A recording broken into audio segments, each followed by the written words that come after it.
cold right now, and you'll have, if your car is outside, which mine never is, but we're in the midst of moving, so there's a gigantic dumpster in front of my garage. So I'm not able to get into it right now.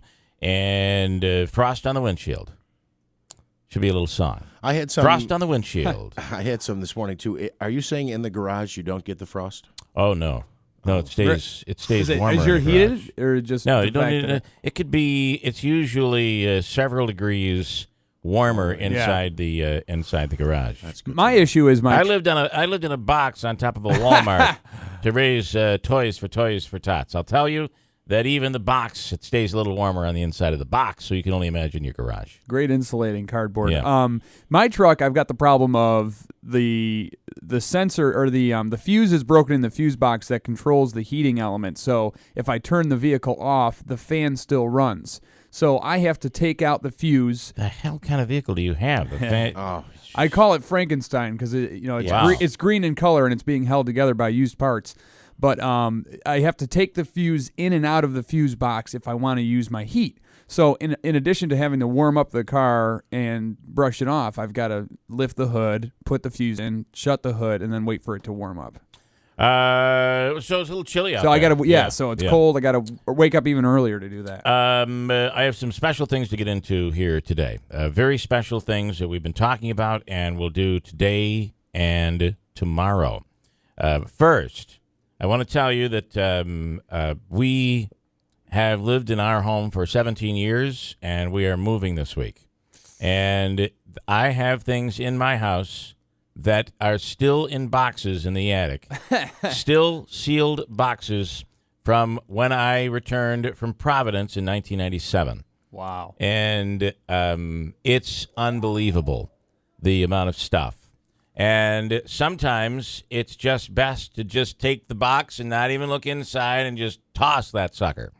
Is that what you did? I was thinking maybe you should do a time capsule. Well, I was back in the box this morning in the dumpster trying to pull that stuff out, but still, I did it.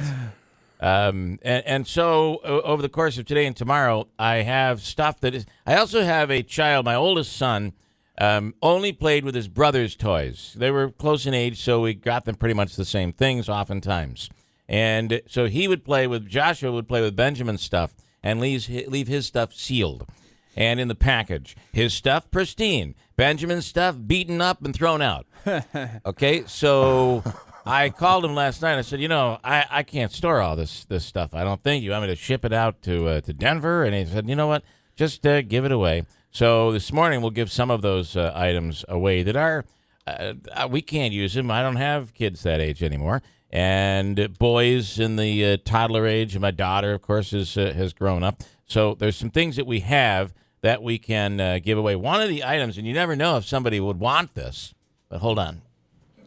Bill's giving away all of his treasures, and he's giving away all of his possessions. He is. I think Mr. Manaski even got a good end of that. Some nice furniture, yes, right? I did. I got some nice items. Yeah. This is not a toy, by the way, but it could be a really cool collector's item.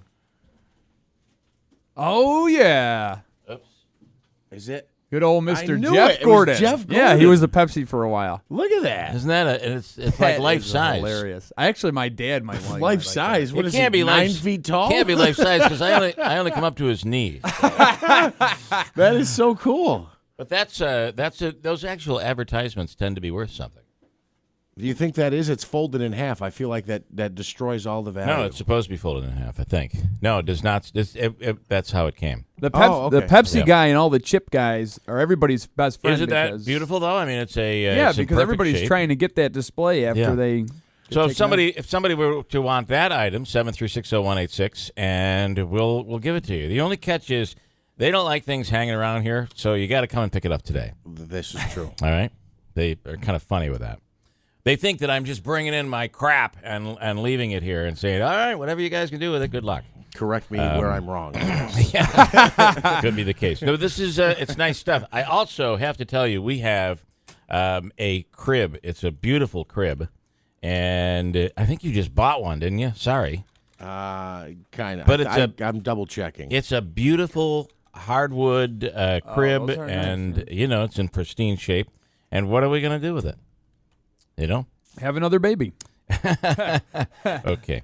Anyway, so we'll talk about that too. So over the course of the next couple of days. The other thing is, I'm very excited that on Saturday night, WIBX Keeler in the Morning, we have the stage for the Utica Comets game, and together with It's a Utica Thing, Charlie's It's a Utica Thing, they ship tomato pies all over America.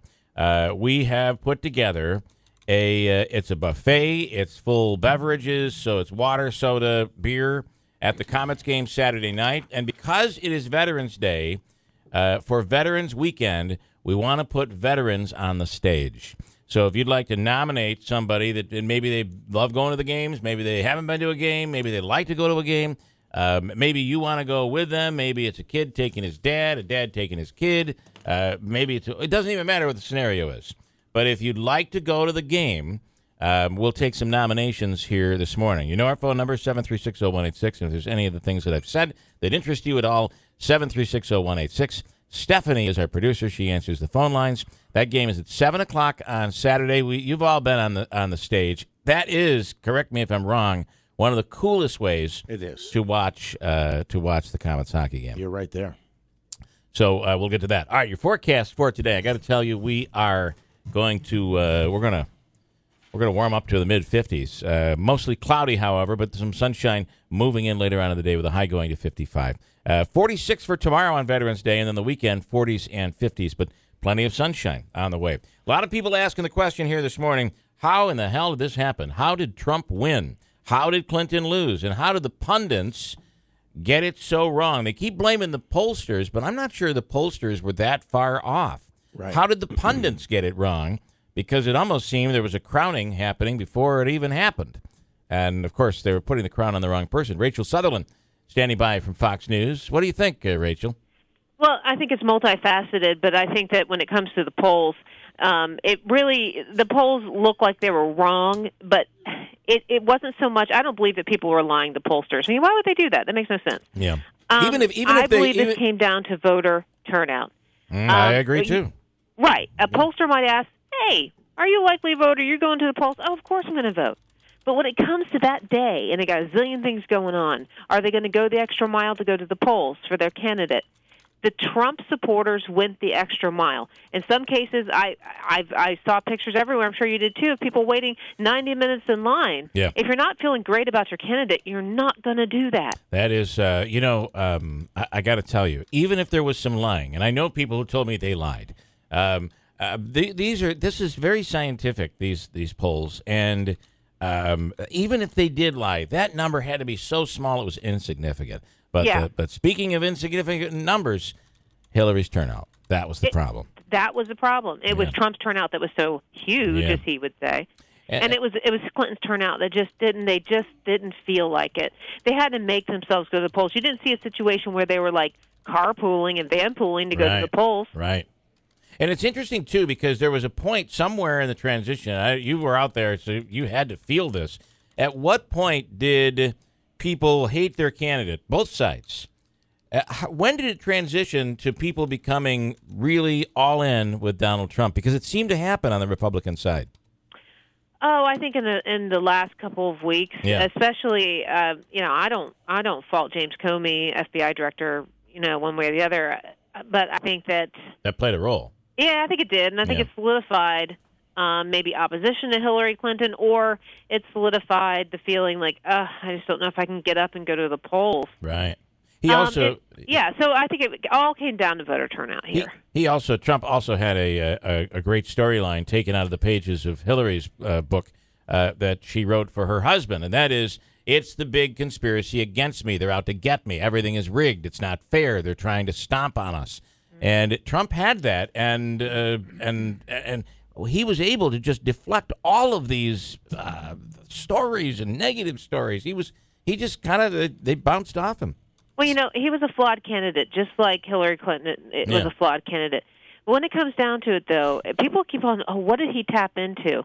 He tapped into towns that had relied on factories, industry that folded after the recession and maybe before. Now they are shells of their former selves. I was driving through Georgia last summer, and some of it looked at like scenes of The Walking Dead in some of the more rural areas. Yeah. Hillary Clinton did not talk to those people. Here's a question. Donald Trump, one of the big promises. I heard of people coming out of the hills in coal mining country, coming out of the hills saying this is where he's getting our job back. Oh, I don't know. What happens when the job doesn't come back? That's what I'm thinking. I don't know if they'll turn on him. Yeah, remember that moment when he had the hard hat on and he promised. But life has changed so much. I don't know that he can bring those jobs back. Yeah. I just don't know what he can do. I mean, obviously he came out from the middle of nowhere and just won. Yeah. My father worked at Remington Arms his whole adult life as in the custom shop making custom guns for celebrities and people all over the world. That doesn't exist anymore. It's gone, and most of that stuff is done with automation today. And it's sad. But maybe he can do something for their way of life because they're not being heard. Yeah, we have to be optimistic at this point. Rachel Sutherland, Fox News. Thank you as always. It's been a wild ride here. We will break and come right back. I have some people on the lines. I have more stuff. My car is loaded up. Somebody already called for the Gordon thing, by the way. The Jeff Gordon thing? Yeah. That's got to be worth some money. I just don't have the ability to put it up on eBay and do that. Just somebody take it. It's really cool. I hope somebody likes it. It was in my kid's bedroom for somebody's wife will really love it. Longer than it should have been. But yeah, it's cool. If you're into NASCAR, that I'm a Pepsi Coca-Cola collecting person. So I'm not a NASCAR person. So somebody who's a NASCAR person will love that. I'm not, but if I'm not mistaken, Gordon was with DuPont for years. Then he went to somebody else. I can't remember who, but Jeff Gordon's now retired, right? Yeah, this done. has got to go back into the 90s. It was his last season this season. All right, let me break. We'll come back. If you're interested in any, Stephanie, I'll take some of these calls on the line, 7360186. I have some cool stuff. There's some neat things.